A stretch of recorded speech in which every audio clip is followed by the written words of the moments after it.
Woody Womack joined by Chad Simmons. Chad, huge news today. Alabama gets their quarterback for the class of 2022, landing Tennessee quarterback Ty Simpson. Boy, this was a tight one. We thought he was going to Tennessee the whole time. Jeremy Pruitt gets fired. Then Clemson's in the mix. The heavy hitters all went to bat here, but Alabama wins out. How did they do it? Yeah, you were right, Woody. I mean, obviously Tennessee was in the driver's seat. If Pruitt was the head coach today, I believe today he commits Simpson to the in-state Vols, but Alabama stayed consistent. Clemson stayed consistent. Other schools were involved too, A&M, Texas, Ole Miss, where his grandfather played, but it came down to really three schools, Tennessee, Alabama, and Clemson. And just Alabama's track record, man, what they did with Mac Jones and what they've done in the last decade, winning championships, producing, Heisman Trophy winners, competing year after year. And then, of course, player development. Of course, like anybody else, Ty's goal is to play in the NFL, and hiring a guy like Bill O'Brien, his track record with guys like Deshaun Watson, Tom Brady, having NFL time. I think that all played a big role into Alabama winning this race. Yeah, it's interesting because of Simpson's situations. Alabama was in a pretty good position, but we thought maybe when Sark left that really would have hurt him. But you mentioned O'Brien comes in and they really smooth things over quickly. Did he ever wane a little bit or think about pushing his decision back? Because it was pretty surprising that he decided to do it now, especially so quickly after Tennessee hired a quarterback-friendly coach like Heupel.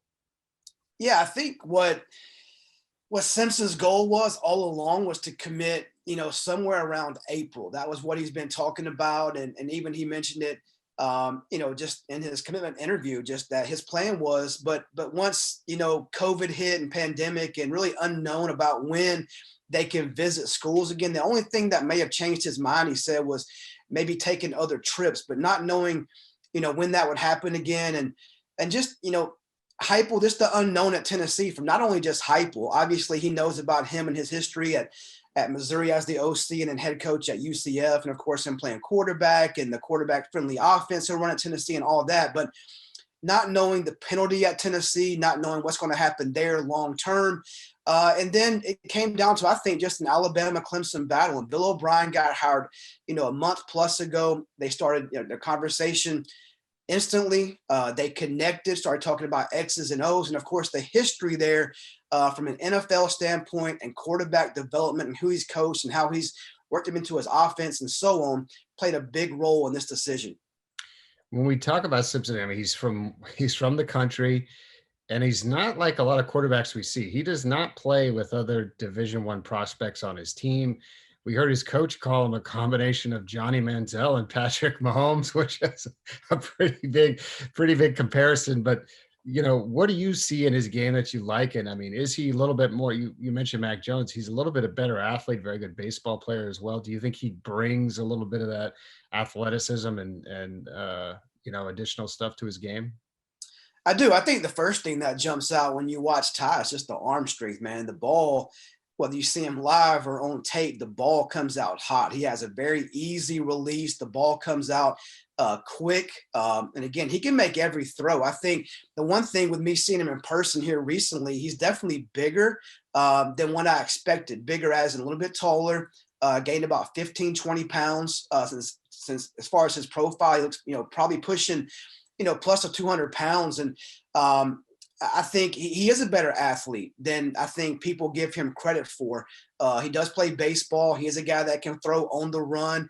He is mobile enough to extend plays. He's not going to be a runner first by any means at Alabama, but he does bring that element of the zone read. You have to respect his agility, his athleticism, and the ability to make plays with his legs. But I think three things I would say stand out to me, and that's arm strength, I think surprising, maybe deceptive athleticism, and then just his knowledge off the game. He's a son of a coach at Tennessee Martin. So, it's like guys in Georgia, Brock Vandegrift, his dad's a head coach. Gunnar Stockton, his dad's a coach.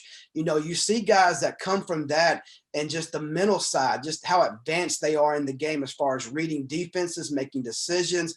The game slows down for them, comfortability as far as in big situations. So I think Ty is a guy that definitely is one of the top players in the country and brings a lot for Alabama to work with.